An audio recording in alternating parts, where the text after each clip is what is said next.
Jeg har inntrykk at Kristiania stappfullt av folk. Så god morgen og velkommen til felles frokostmøte av Martens Centre og Civita. Det har en flott tradisjon, det vet jeg. So, I'm now going to switch to English, guys. I see you're all shocked here. It's a great pleasure and honor to open this on indeed a timely topic. I will leave the introduction on content to our speakers, our distinguished speakers today. We have Ine Eriksen Søreide, who is, as you know, the Defense Minister of Norway, but I'm just telling this for my colleagues from Brussels and Strasbourg and other places outside of Norway. She also played a historic role in Unge Høyre, as far as I understand. And we're happy to have her as the keynote speaker here. Keynote means about 10 minutes, we agreed. Next, we will have Vladimir Milov from Russia, indeed, who is the chairman of Democratic Choice. He's been serving in government posts as a deputy minister of energy and a couple of other important roles in the administration and is now in opposition, as we all understand. There is next to him on the right, seen from you, Mikuláš Dzurinda, former Prime Minister of Slovakia, currently the president of the Martens Centre, also a member of parliament in Slovakia. And I can say without exaggeration that he brought Slovakia into NATO and the European Union. Last but by no means least, we have Elmar Brok, who's the longest serving member of the European Parliament and the chairman of its Foreign Relations Committee. And I could imagine no better panel than these four speakers. The three introducing speakers after the keynote will have 5 minutes because we want to have maximum time for you for question and answer and discussion. And just a couple of technical remarks. When we do the question and answer session, we will please introduce yourselves. Be very brief. I see there are many people in the back. I try to cast a glance in the back from time to time as well to see whether you want to speak up. There's one technical problem. We don't have microphones for the floor. So A, you need to speak up, and B, I will have to repeat your question. So make it understandable, please. We will have to finish at 9:30 sharp because the EPP Political Assembly is continuing just down the road in Hedeshus. So please stay in your seats until 9:30. I promise we'll finish sharp at that time, and don't walk around. Don't walk around. I'm saying this mainly to the people who don't know the customs in this place. Last remark. Social media, please use them. Use the hashtag at #CivitaFrukost. And that's all that I'm going to say. And thanks a lot already for being here. Minister, the floor is yours. Thank you.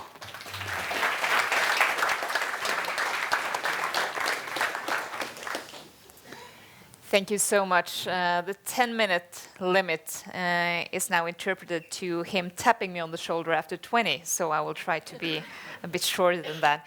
First and foremost, I have to say I've been looking forward to meeting you all and to taking part in yet another Civita breakfast meeting. To my fellow panelists who probably don't know this, this is an institution. We have breakfast meetings with Civita here weekly or every other week with a whole range of topics, and it's always a packed house. And I have to pay tribute to Civita for doing this and also putting especially these topics on the agenda. I'm very pleased with the opportunity to discuss these issues now with my distinguished colleagues in the panel. And I think we will have a broad range of both topics and also discussions that will be interesting for both a discussion here and also for the coming discussions at the EPP. Let me start out by saying that we today do not see any military threat towards Norwegian sovereignty or territory, but we must take into account the situation of a new security landscape in Europe. This is a new normal that has been introduced, and it of course strongly affects the way we think, the way we plan, and the way we do defense policies. We have, as you know, from the Norwegian side, suspended our bilateral military cooperation with Russia, so has our other allies. But we keep open lines of communication between both our operational headquarters and the Northern Fleet. We do that in order to avoid misunderstandings and strategic miscalculations in the atmosphere that we are at the moment. And we also keep our Coast Guard, Border Patrol and Search and Rescue cooperation vibrant. And we do this on a daily basis, and it's important for the security of our people. But what we see around us and what we experience, of course, makes us think a bit differently on planning and conducting our armed forces and military operation, exercise and training. We're located at the northern flank of NATO. And one of our main concerns is the need for predictability and stability in our relations with Russia. We have always treated Russia with firmness and predictability, and we continue to do so. We have not seen in the high north a big increase in the number of Russian flights. But we do see a more complex pattern of flying. We see that the Russians fly with several aircraft, more complex patterns, they fly longer, and they also fly with multiple and different aircrafts. We take notes of all the signs that together inform us that Russia's military force is far more capable now than it used to be. We also note that Russia is more assertive when it comes to foreign policy and defense policy, and also more unpredictable. Russia has raised its ambitions and also demonstrated a will to use military power in order to achieve political and strategic ends. And it is Russia that creates the uncertainty regarding their intentions. But the Russian combination of military power, capability, and political will to use that force is a concern that we share, especially, of course, with our Eastern allies. They're witnessing increased military activity along their borders and also around the Baltic Sea. Russian flights across the Baltic Sea has increased threefold from 2013 to 2014, which is quite a huge increase. And allied and non-allied countries alike experience border violations and breach of airspace. When we scramble our F-16s from Bodø to identify or intercept Russian aircraft, we do this to protect our sovereignty and also our territorial integrity. As of May 1st, we also do this in Baltic airspace. We are now leading one of the Baltic air policing missions. We do that on a rotational basis, and now it was our turn again, and we do this together with other allies. So we are present where necessary, and Norway has also contributed significantly to the reassurance measures that NATO has undertaken since the start of the tensions. And I think it's important to underline that from our side, we fully support the Secretary General of NATO saying that we are present with reassurance measures as long as it is necessary. We have been doing both activity at sea, we have been sailing mine countermeasure vessels, we are flying, and we also had our Telemark battalion training and exercising in Latvia for 2 months last fall. Stability in our area in the High North is, in our opinion, best secured through our alliance. If serious threats or attacks were to occur, they would have to be solved and handled within the framework of collective defense in NATO.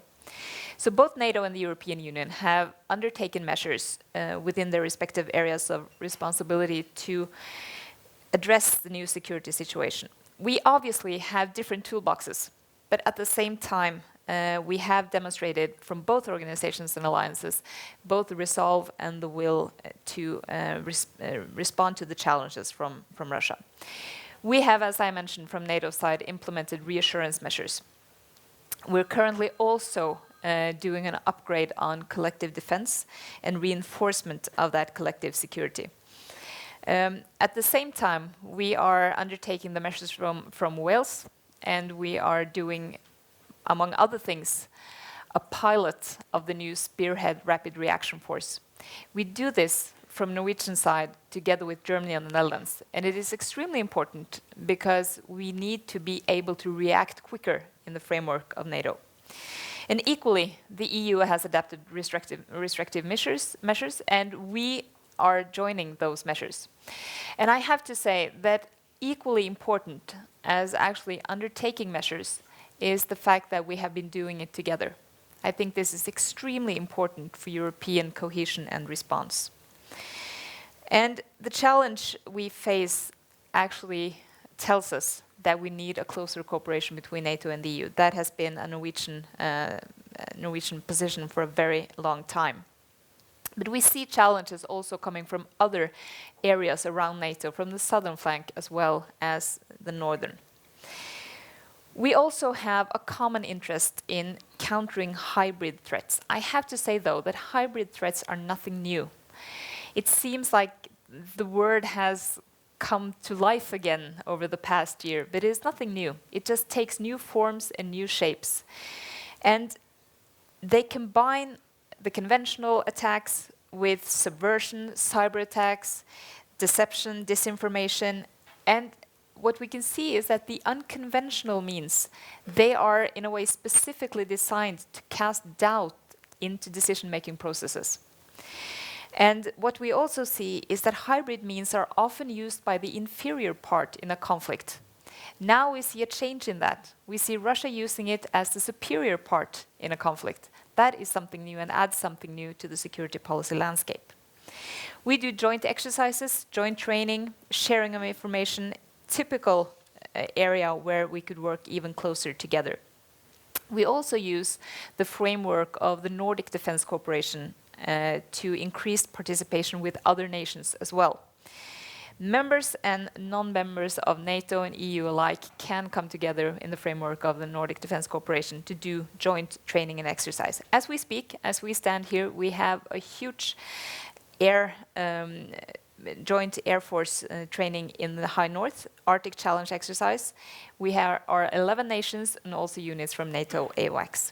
It's a very good example of this cooperation that we do mostly on a weekly basis, but now widened with other countries as well. We also need to make sure that we are prepared both militarily and politically. I've been talking a bit about the military side, but also politically. And my two main concerns in this is our ability to define and decide. First, define what we see. Aggression is aggression. And then secondly, decide what to do with it. And deciding can be difficult enough on a national level. It is even more difficult when you pair it with the fact that you are 28 countries in NATO who are supposed to be agreeing on this. And you pair it with the fact that we see currents of polarization politically, of nationalization, of also some of the currents that we thought we had left behind that undermined our common values. All of this together makes decision-making processes quite difficult.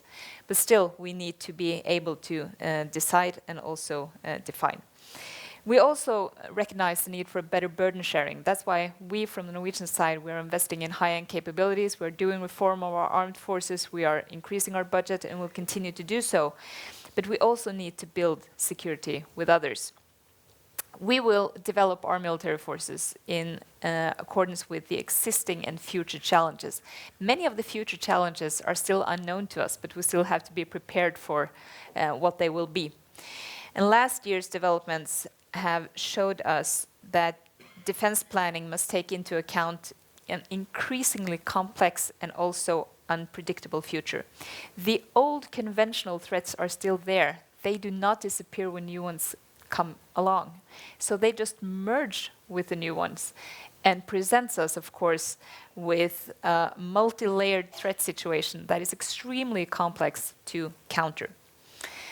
Lastly, I would just like to add that when the dust settles around us, we are still faced with a different Russia, a different security policy situation. We see that the security landscape has changed, it is changing, and I think we need to take into account that this will be something that we need to adhere to for the long run. This is not something that we probably will see a change in for the next couple of months. We will have to be prepared for this to last for some time. Thank you.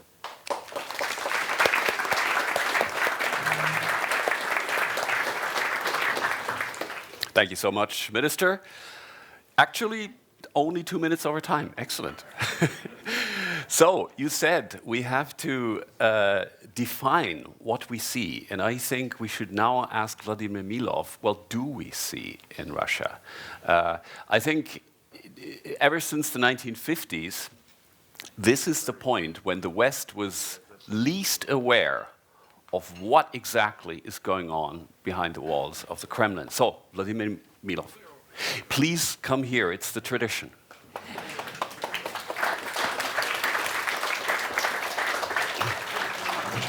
It's a pleasure to be here, and there are so many aspects to cover, but I'll try to focus on this one central one, what is really driving Russia's actions at the moment. And over the past year, I see many commentators really narrowing it down to events around Ukraine, which I think is not exactly a right approach.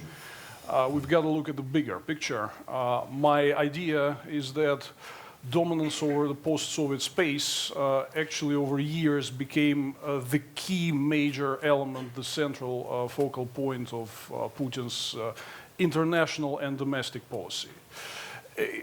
Vladimir Putin did not even invent this idea of dominating over neighboring countries as a major delivery of his rule and his presidency. It was suggested before he actually took this idea on board.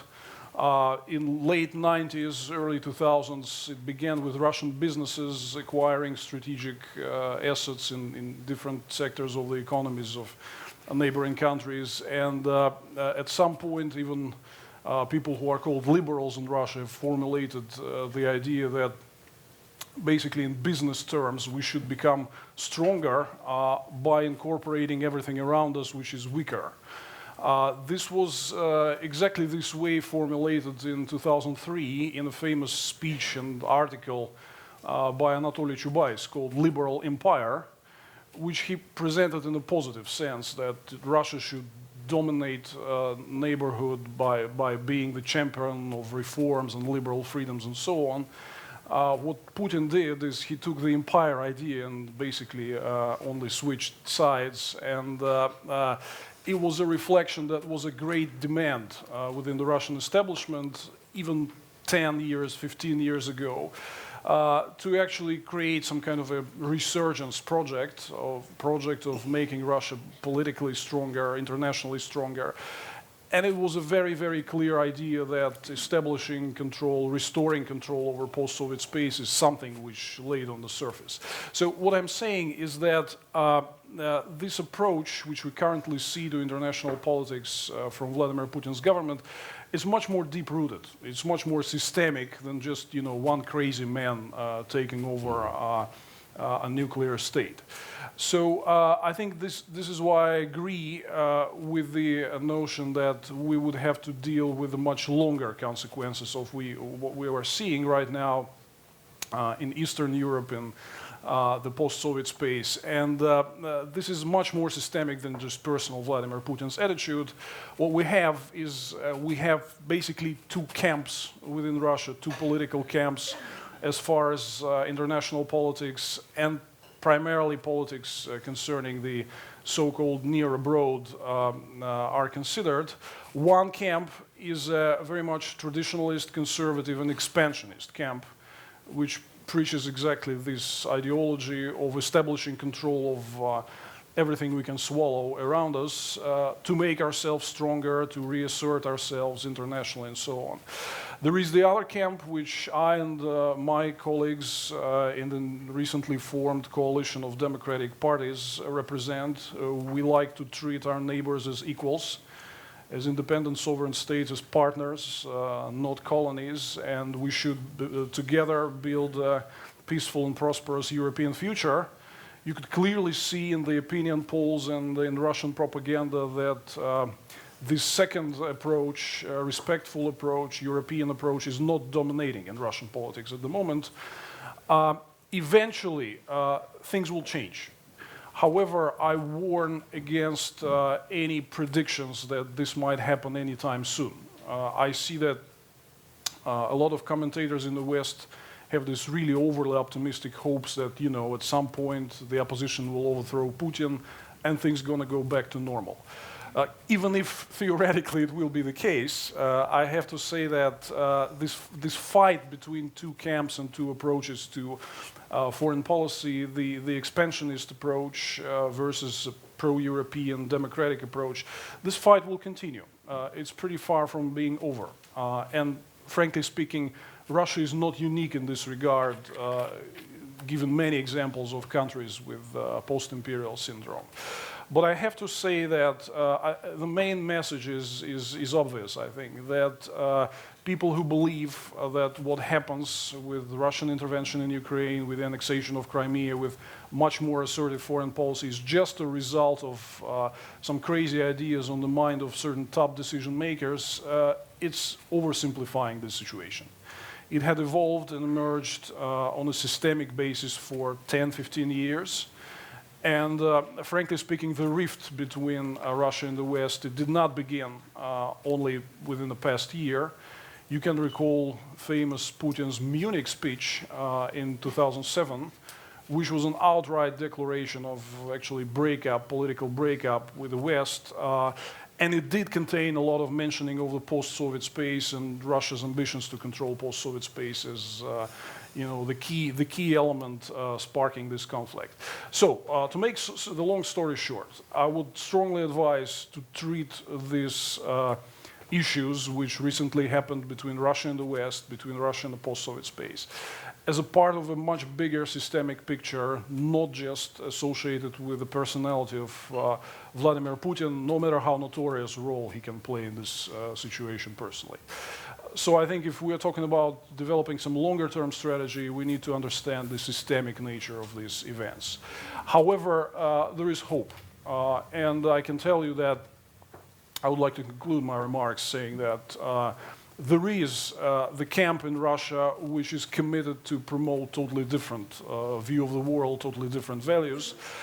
And I have to say, you would read that, like, opinion polls suggest that 85% of Russians support President Vladimir Putin. In terms of polling, this is right. But this does not mean that these people actually endorse whatever Vladimir Putin does. For instance, and I know that because I have huge grassroots experience, I'm chairing the political party which is very active in regional and local elections, I'm touring Russia extensively. I meet with thousands and thousands of ordinary people. Largest part of the population is totally lacking this imperialist aggression and chauvinist drive which headlines would tell you. Moreover, if you take a look at Russian propaganda, it's constantly spreading message that we're not in Ukraine to sort of conquer with the iron fist, we're there to defend. Because Ukraine, this is what Russian propaganda says, Ukraine is being attacked by some sort of fascists backed by America and American money, and we need to protect the brotherly Ukrainian nation. This is actually the formula which is being spread out by the Russian propaganda. This is why the majority of the population, unfortunately, buys it. It buys the idea that we need to defend somebody. But most of Russian people, trust me, they are not aggressive in their aspirations. They do not want to conquer anyone. So there is hope, and it depends on how effectively we work in the future to actually win over this aggressive imperialist camp which is dominating at the moment. Thank you. Thank you. Thank you.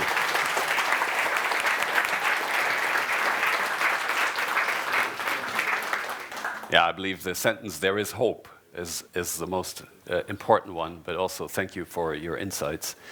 I would now like to call upon Mikuláš Dzurinda to give us the view from political party side, civil society, but also Central Europe.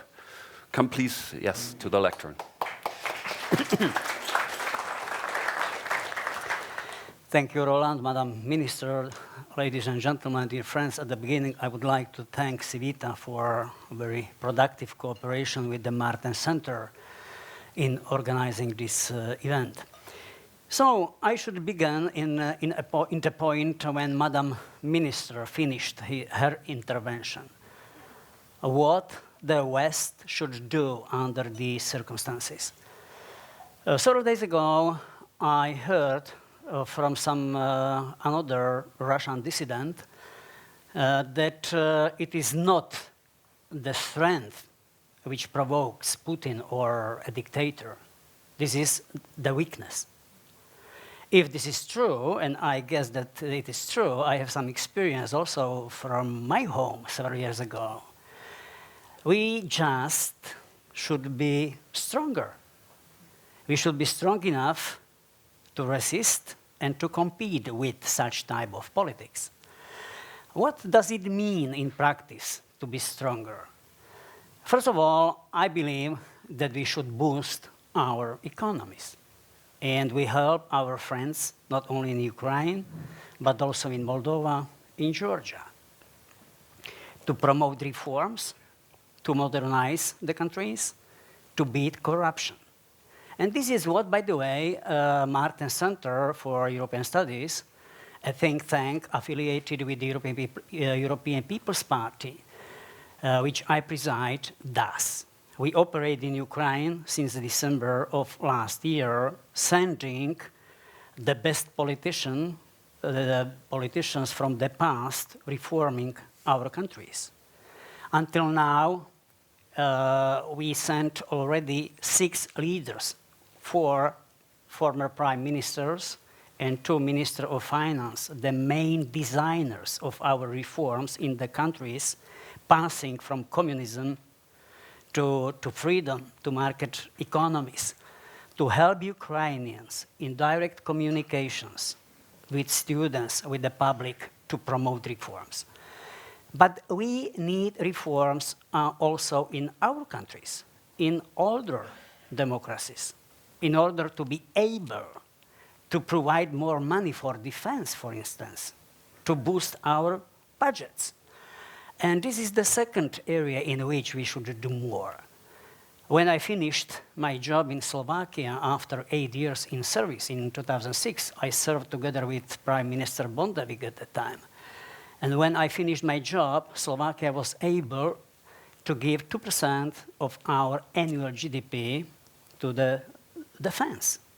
In these days, we provide only 1 or less than 1% of GDP. And this is not only the case of Slovakia.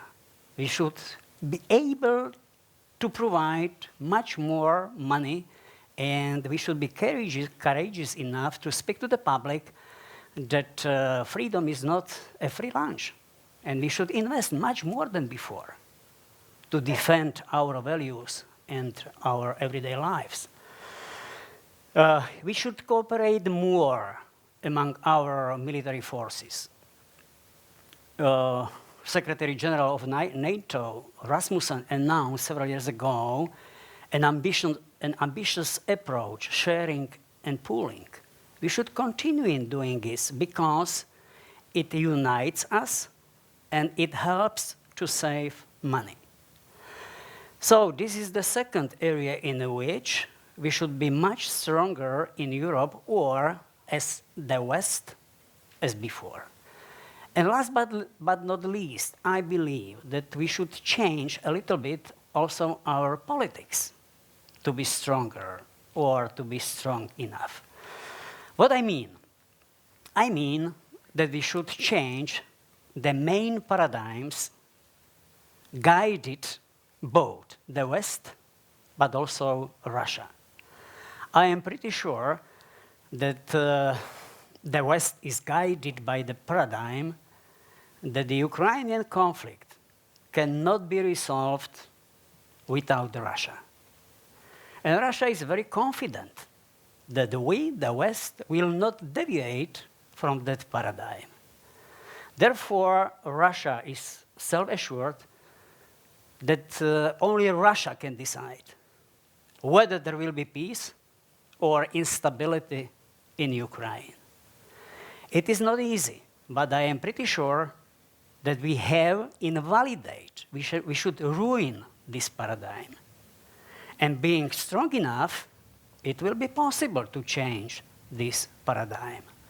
Of course, the question, very, very, very legitimate and very logical, is how to do it? Very shortly, I believe that it is possible to manage it if we will step up the sanctions while declaring that they will be applied as long as Ukraine is not allowed to control its eastern borders with Russia, because this is the place of penetration, both soldiers and equipments. The second, we should help Ukraine to build its new military forces, new army. And I will be very open. If some countries, NATO members, are willing to provide Ukraine with military equipment, we should allow these countries to do it, with a view to building new Ukrainian military forces. And last but not least, in the area of politics, we should keep our door, I mean the door of the European Union and NATO, open. People in every country, including Ukraine, should know that if they decide to belong to the West, the door is open. So I don't want to be disturbed by Roland. I will finish freely my intervention. Thank you.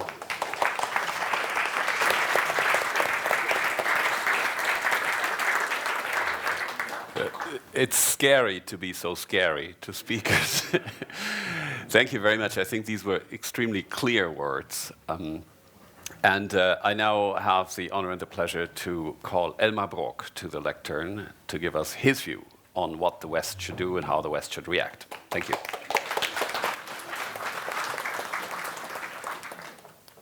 Roland, thank you very much. Everything was said, and it was said well, so it's my problem now to say something.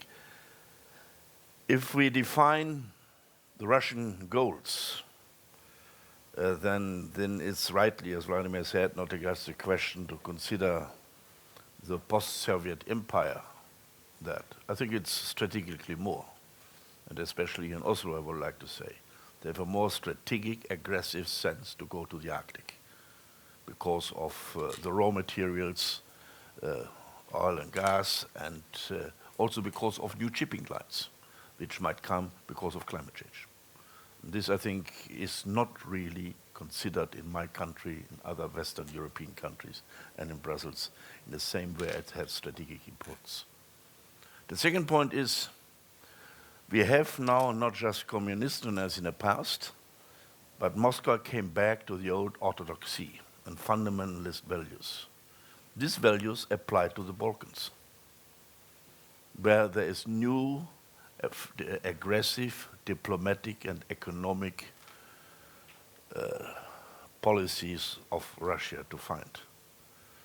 And the more I think about this second argument, the more I change my mind on Greece and say Grexit might be an economically feasible thing, but in terms of geostrategic, should it be impossible? And if I see that combined with Russia's energy policy, Black Sea, and the importance Turkey has for that for us, we should also consider that in context.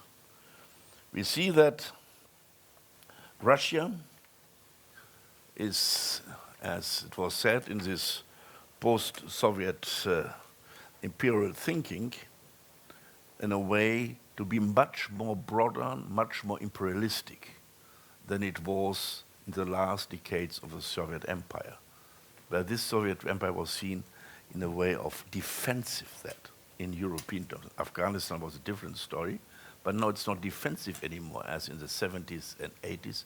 It's offensive in a certain way. Therefore, I like very much the introducing words of the minister. Firmness, practicability, and no room for security miscalculations. These, I think, are the key words. If there is given the impression that we do not see that and that we are not prepared for such situations, such situation will come. And here, I think, is more awareness. Have we to develop more awareness also in our populations. We had 25 years the dream after 1990 that peace in Europe is forever. And we have to change our armies. We have to go to other places in the world to look after human rights and bring peace there. But that we have to talk about the territorial integrity of our own countries was not in our thinking anymore. This has changed since Crimea. And therefore the question of Crimea is not Ukraine. The Ukraine is something which has an strategic importance for all of us. If such a policy of Russia would be successful in Ukraine, they come to such security miscalculations. And therefore, we have to be quite firm on that. I agree, Mr. Dzurinda's idea that we have ourselves economically strong. No doubt about that. Economies play now a more important role for security than it was in the past.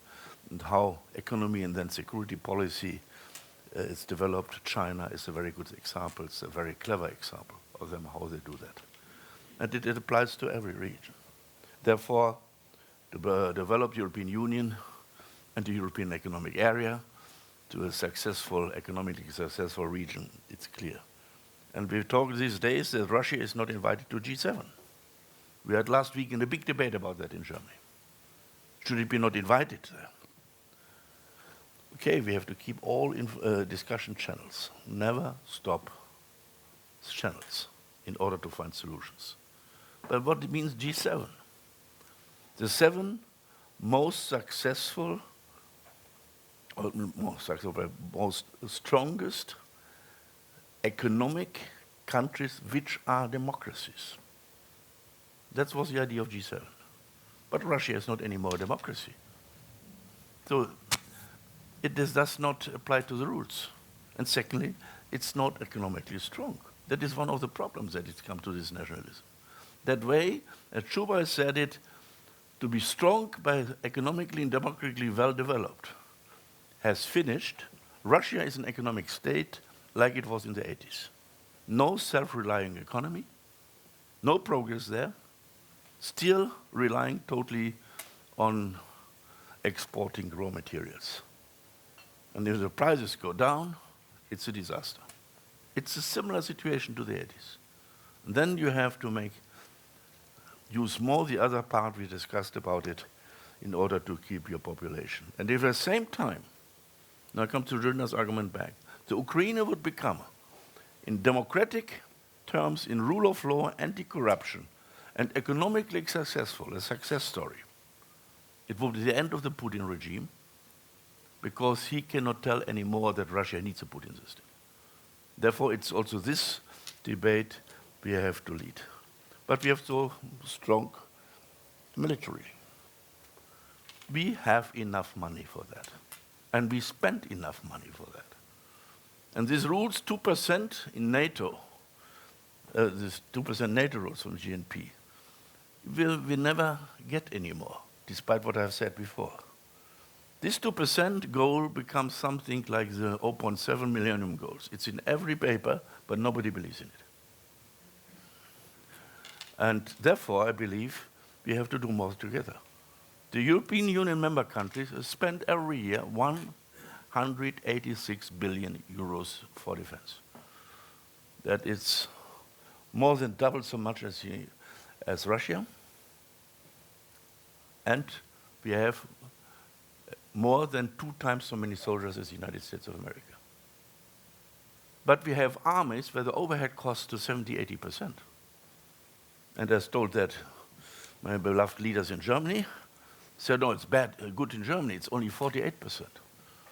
every company with 48% overhead costs have to go next Monday to the court in order to declare insolvency. That is our situation. Why are we not able, in a closer cooperation, not just a pooling and sharing, but a pooling and sharing we do, but without connection to each other? We have this wonderful development here in the north. We have the Eurocorps. We have the Danish, German, Polish cooperation, and.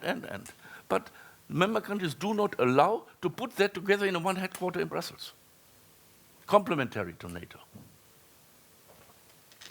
or make procurement together. Here are the real synergy questions. We waste the taxpayers' money because everyone produces his own bullets. If we do this procurement question together, we need not more money. We can go with this money what we have and make it a success story in order to get a situation that there are no security miscalculations might be possible. Thank you very much.